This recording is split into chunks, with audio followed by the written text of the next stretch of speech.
Hello mga ka-housewife! Sa last kong video, sabi ko ay babalik ulit kami ng Klinika Manila kasi magpapa-blood test ulit ako. So, eto na yun. The next day, super aga kaming gumising kasi sumabay na kami kay Daddy. Kasi may pasok si Daddy that day. So, mga 5 a.m. andito na kami malapit sa office ng aking husband. So, inantay lang namin na medyo lumiwanag bago kami pumunta doon sa Klinika Manila sa Mega Mall. So, that time si Moy lang kumain kasi naka-fasting ako. Sabi ko kay Moy, mga 7 o'clock, alis na kami ng Jollibee. Tapos, sasakay na kami ng FX papuntang Mega Mall. So, eto na nga. Magbabayad na ako ng pamasahe na. Nasakto kasi na may OT ang aking husband. So, wala kaming choice ni Moy kundi mag-commute papunta ng Mega Mall. OT kasi nga, di ba sabi ko noon, pag weekends talaga wala talaga siyang pasok. Pero pag pumasok siya ng weekends, it means OT yun.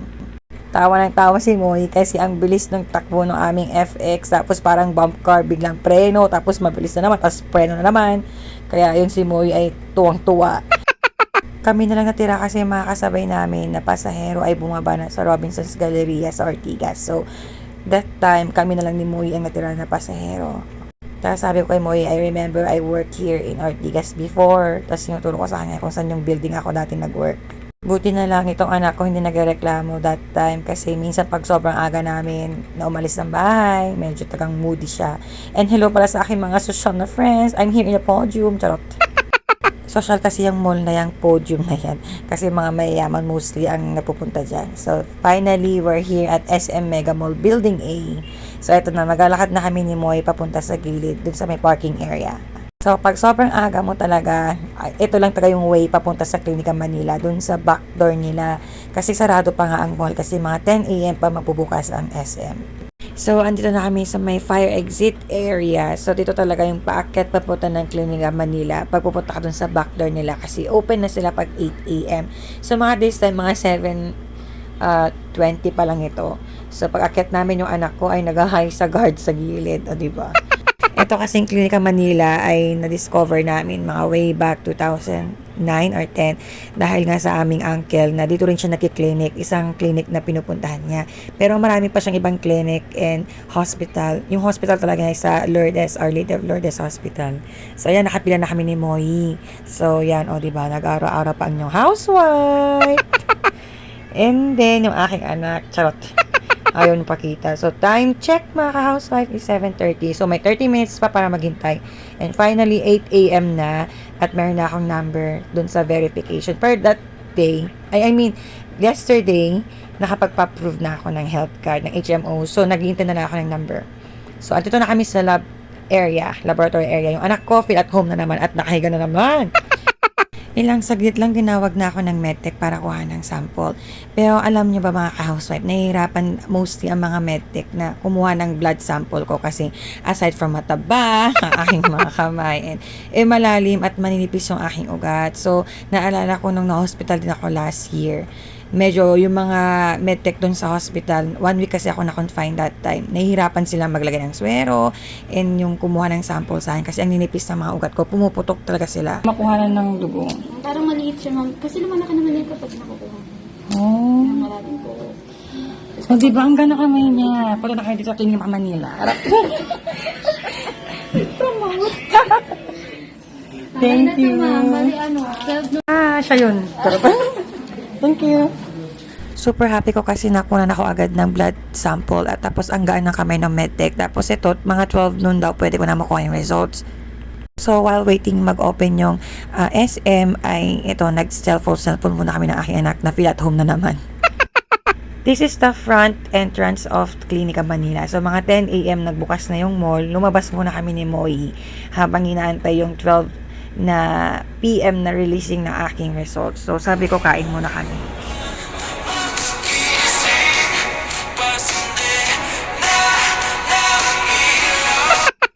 Oh, diba? Ang kapal ng mukha. Kasi anak ko, sabi niya, kuhan daw niya ako ng video. Tapos, meron pa siyang background music sa cellphone niya. Kaya sabi ko kay Moy, mag-CR muna kami bago kami kumain. O, diba? Aura-aura naman ang yung housewife. Even ang aking, diba? Yung anak ko, diba? Diba? Tapos, eto, di pa nakontento. Sabi ko, stop doing that, kaya. Dito kami sa may food area ng supermarket kumain ni Moy kasi sabi niya masarap daw yung pinatikim ng daddy niya sa kanya yesterday na tocino. And dito nabili ng aking husband. Aside from that, mura pa. Tapos marami, as in, parang 2 rice na itong nakalagay sa cup. So, I ordered tapa for me, tapos kay mo itong tocino. Tapos nag-order ako ng lumpiang toge at meron pang ice cream si Moy later. Although may baon kami ni Moy ng mga snacks dun sa parang lunchbox na bag ko. Pero masarap siya mga ka-house. I promise, nakakabusog.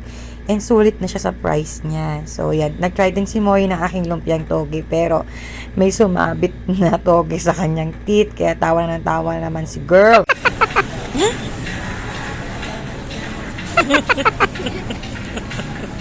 What did you say that while ago?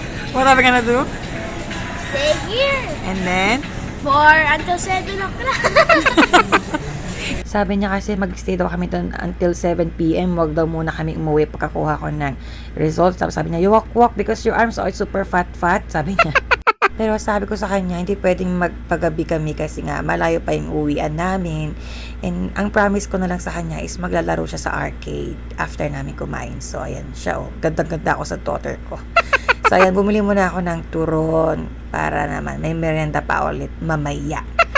So, after namin kumain, sabi ko sa kanya, kasi clean as you go, pakitapon sa basurahan yung aming pinagkainan. So, ayan na yung aking daughter. O, di ba, sablay na naman. O, di ba, ang arte. Sa kayo nagmana ito? Parang manang-mana kay Mami Beauty. Charot.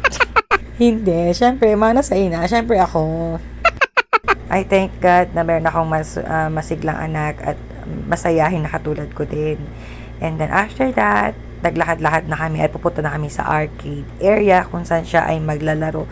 Yun lang naman ang favorite niya dito sa market tuloy, sa Mega Mall. Tapos ito, yung anak ko gusto niya yung mga pets dito, binibisitan niya to lagi pag napupunta kami dito sa Mega Mall. Nag-hi-hi siya sa mga animals. Sana yan, nandito na kami sa arcade area at maglalaro na siya. O, ayan na si Madam. So, ayan na si Madam at ready na siyang maglaro. Ayan, nagsimula na siya. At ako naman, andito na ako sa aking dating pwesto. Every time na nandito kami, doon talaga ako nakaupo. So, yung anak ko ay tawang-tawa. And this time, nilaro namin to ng 4 times kasi gusto ng anak ko kami daw ang top 1. Kasi may picture dyan ng mga top kung sino mga maraming points ang nakuha. So, that time mga ka-house, ang sakit ng mga braso ko talaga kasi pinilit naming maging top 1. Hay, nako. Finally, mga 12 noon, nakuha ko na aking result at medyo sad ang inyong housewife kasi may mga result na matataas na dapat hindi mataas. Ay, kailangan ko na mag-diet mga ka-housewife. After namin sa Klinika Manila, sabi ko ay alis na kami at pumunta na kami doon sa malapit sa work ng aking husband. Pero sabi ni Moy, daan lang daw siya saglit dito sa may Miniso. So, andito na kami sa malapit sa work ng aking husband. Di ko na nakunan yung nag-FX kami at pumila kami kasi super init. So, dito kami naghintay ng mga 2 hours and then after 2 hours ay na-meet na namin si Daddy at pauwi na kami. Actually, mahirap maghintay pag may kasamang bata kasi mga more than 2 hours kami naghintay kay Daddy. Si Moy board na. Eto naman pala, pag uwi namin, nadaanan namin itong airport area. Makikita yung mga airplane na nakaparada. Wala, share ko lang, charot. Pag uwi namin ng bahay, ay inayos ko itong mga biniling putas na aking husband. Ilalagay ko sa fridge para hindi ganun mabilis masira. The next day, May 6, sakto birthday ng father ko, ay tinakbo ako ng husband ko sa hospital kasi sumasakit yung aking chest area. Sabi ng aking husband, dahil hypertensive ako, dali na lang niya ako sa ER para sure. Every time taga na mga hospital ako, dinadala ako ng aking asawa sa Manila, hindi dito sa amin kasi mas gusto namin doon sa Manila area talaga. Tapos pagdating ko ng hospital, nasa almost 160/100 na yung BP ko. So, agad-agad inasikaso ako ng mga 3 to 4 nurses talaga. Ang bibilis nilang kumilos. Kinabit na sa akin yung mga pang-ECG and everything, test lahat.